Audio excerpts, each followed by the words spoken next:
They built a massive bridge across my land without permission, then watched in horror as it spectacularly collapsed under the weight of their arrogance.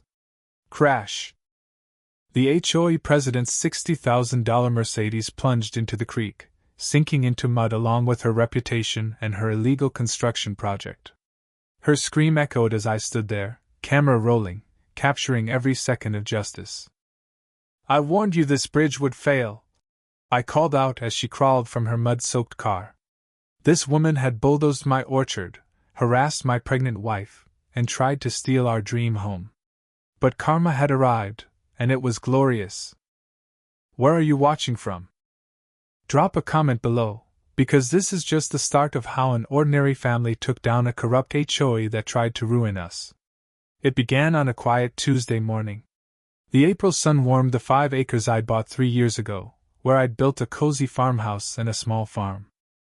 I was tending my apple trees when I spotted strangers with surveying gear trespassing near the creek that separated my land from the upscale Pinewood Estates neighborhood.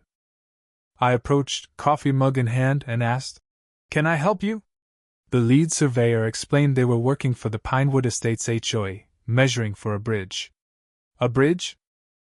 On my land? I told them they were trespassing and asked them to leave.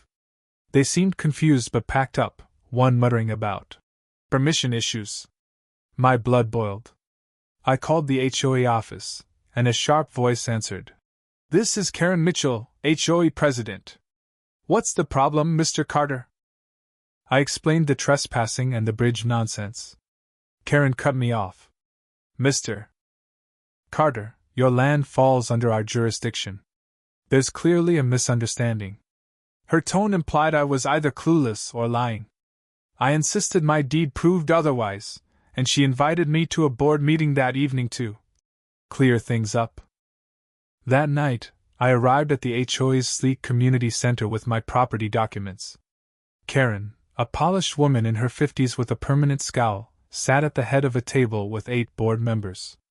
"This is David Carter, who believes we're encroaching on his property," she said with a smirk. I presented my deed, but Karen waved it off, producing a faded document. "This easement gives Pinewood Estates right-of-way across your land," she declared. I examined it, a 1980s pedestrian easement allowing residents to walk across what was then farmland. "This only permits foot traffic," I pointed out. "Not bridges or vehicles." Karen's eyes narrowed.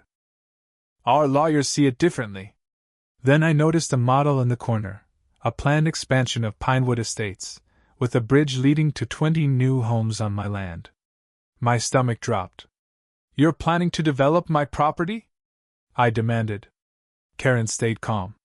"We're planning community growth, Mr. Carter. The city's already approved it." I snapped. "Not on my land." Karen's smile was chilling. "Resistance will be costly and pointless.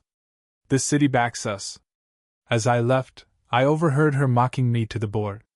One member, Michael Reed, looked uneasy, a crack in their united front. At home, I told my wife, Emily, a sharp environmental lawyer on maternity leave. She dove into our documents, confirming the easement was pedestrian only and that our creek housed protected redfin trout, requiring strict environmental permits for any construction. "They're breaking every rule," she said. Online, I found a city press release about Pinewoods community growth, quoting Karen praising the city's visionary support on my land. We needed more dirt. I recorded audio outside the next HOA meeting, catching Karen and a city official, Greg Larson, plotting. "Start construction before they can sue," Karen urged. Greg laughed. "I've got temporary authority while my boss is out." "Permits are handled," Karen added. "Once the bridge is up, they can't tear it down. Possession's 9/10 of the law." Emily uncovered Greg's ties to Karen's ex-husband and a missing environmental study. I got permit copies from City Hall. The signatures looked forged. Construction began anyway, with crews crossing my land and wrecking my orchard. I confronted them, but the foreman flashed Greg's permit. Police called it a civil matter.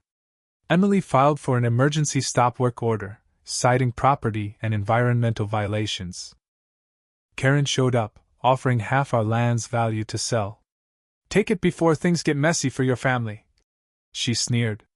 I refused. "This land's our future." Emily and I strategized. I called my old friend, Tom, a real estate attorney, who confirmed the HOA's actions were illegal. I met Lisa Hayes, an investigative reporter, sharing my evidence. "Karen's HOA has a history of strong-arming residents," Lisa said, showing me complaint records. Emily found court records of Karen's past property scams, settled quietly.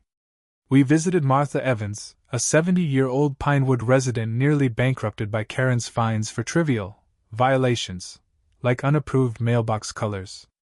"She's a tyrant," Martha said, offering her own evidence. An independent surveyor confirmed the bridge was 20 feet onto my land. Karen and Greg kept pushing, accusing me of obstructing progress. When machinery destroyed our irrigation, flooding our orchard, I recorded the foreman admitting Karen's orders. Karen sent cops to our door, claiming I harassed workers. Emily, 8 months pregnant, shut them down with our deed and legal citations.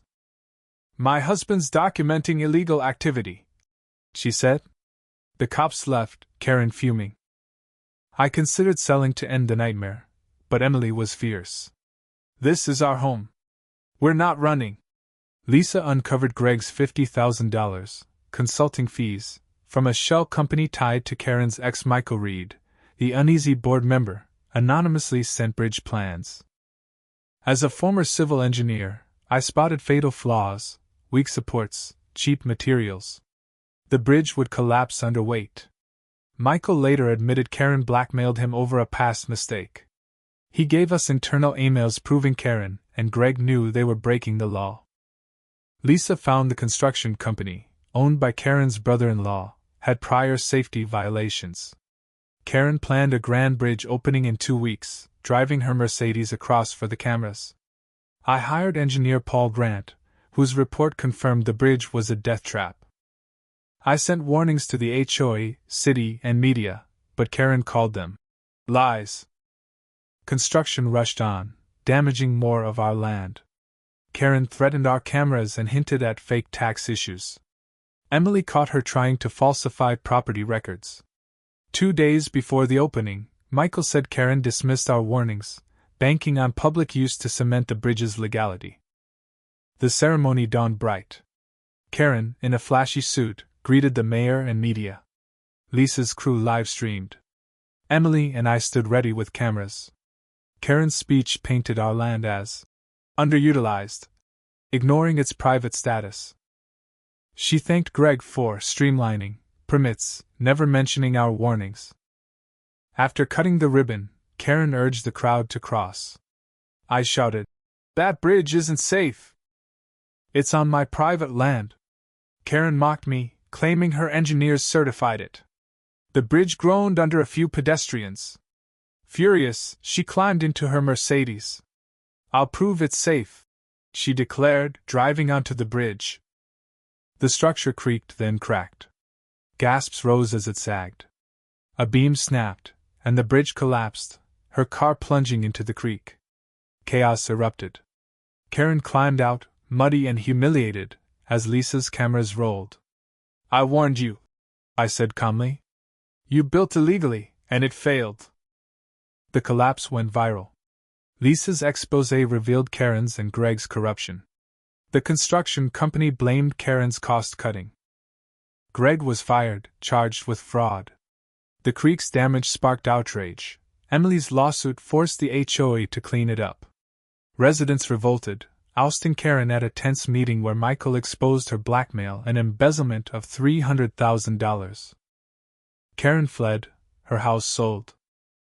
The HOA, under Michael, apologized, paid for our damages, and protected the creek as a trout sanctuary.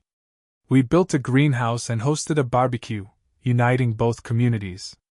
A new legal footbridge, built with respect, linked us as neighbors. Martha cut its ribbon, saying, "This is true community." As Emily and I watched our kids play, I thanked her for our fight. Sometimes the best bridges are built with honesty, I said. Karen's schemes crumbled, proving greed and bullying lead nowhere. What do you think? Was our stand worth it? Should we have teased Karen more as she climbed from the wreckage, or was justice enough? Share your thoughts below. Let's debate if playful jabs belong in such battles. Like and subscribe for more stories of fighting the good fight.